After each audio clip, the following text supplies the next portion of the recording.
Hello everyone, my name is Zhang Shuhan, and now I will introduce the method that I use to solve the question 2 on homework 6. So the question 2 gives us the probability distribution functions fxy equals to b, and the valid region is x squared plus y squared smaller or equal to 0. So the valid region can be drawn like this. So the first question is to find b, so that the defined functions is a valid joint distribution density function. So according to the distribution density functions properties, we have the integral of these functions should be equals to 1. And in order to solve this integral, we should do a transformation to x and y, and let r cosine theta equals to x and r sine theta equals to y. So the dx dy should equals to r times dr times d theta. And then we apply the value to and the upper and lower bound to the integrals, and we can transform the original integral like this. So the radius should be less than 1 and larger than 0, and the radius should be smaller than pi and larger than minus pi. And the result is b equals to 1 over pi. The second question is to find this expectation value of different conditions. The first is to find the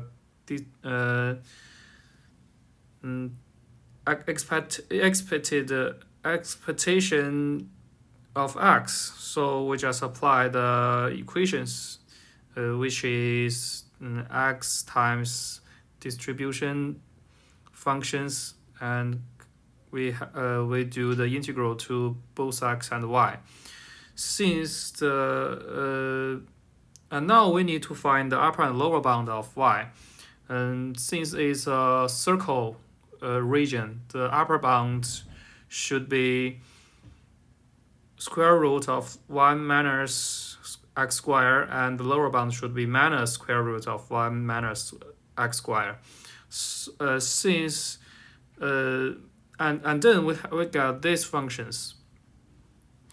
These functions cannot be easily solved by applying integral, because we have x times square root functions. And now we can see these functions, we can see the inner functions as two parts. First part is x, and the second part is square root of 1 minus x squared. The first part is odd functions, and the second part is even functions. So the product of odd functions and even functions should be odd functions. And the integral of a symmetric region of odd functions should be 0.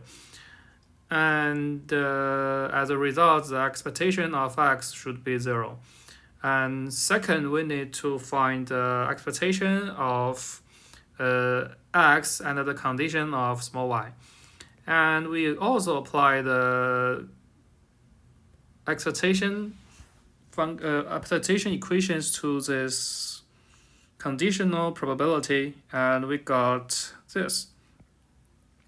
And we write the conditional probability to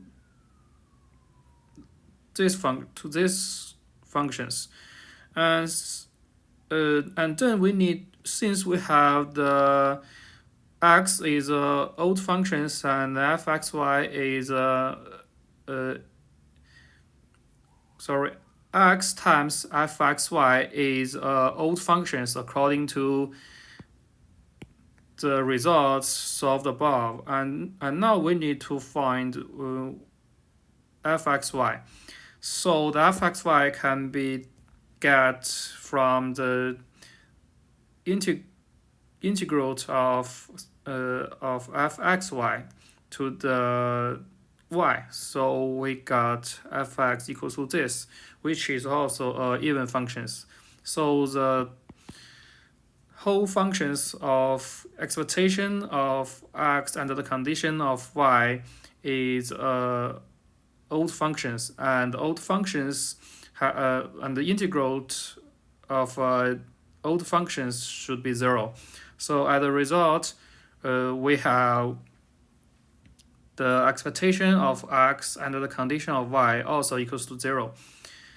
And now we need to find the expectation of x and the condition of big Y, which is big Y equals to small y. So this expectation value is equals to the values we solved above.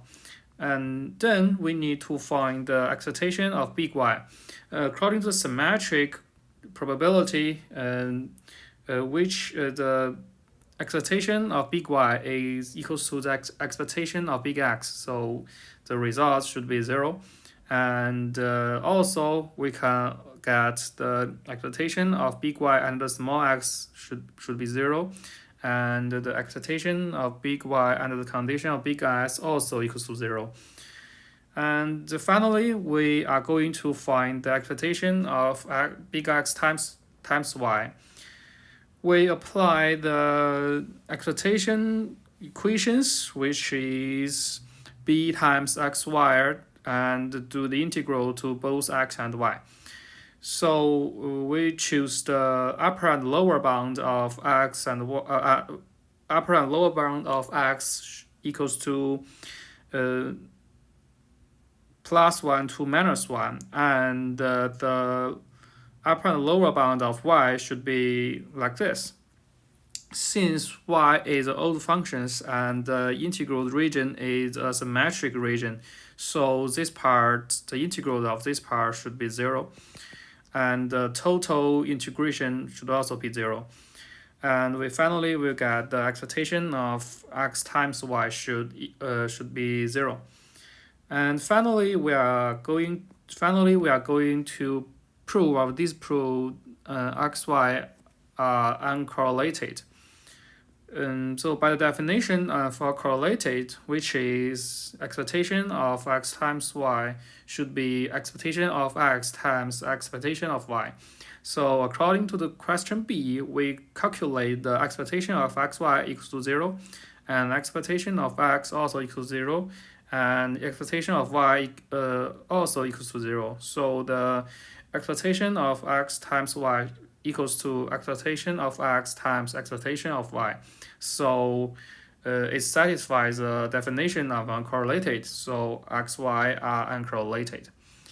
That's all. Thank you.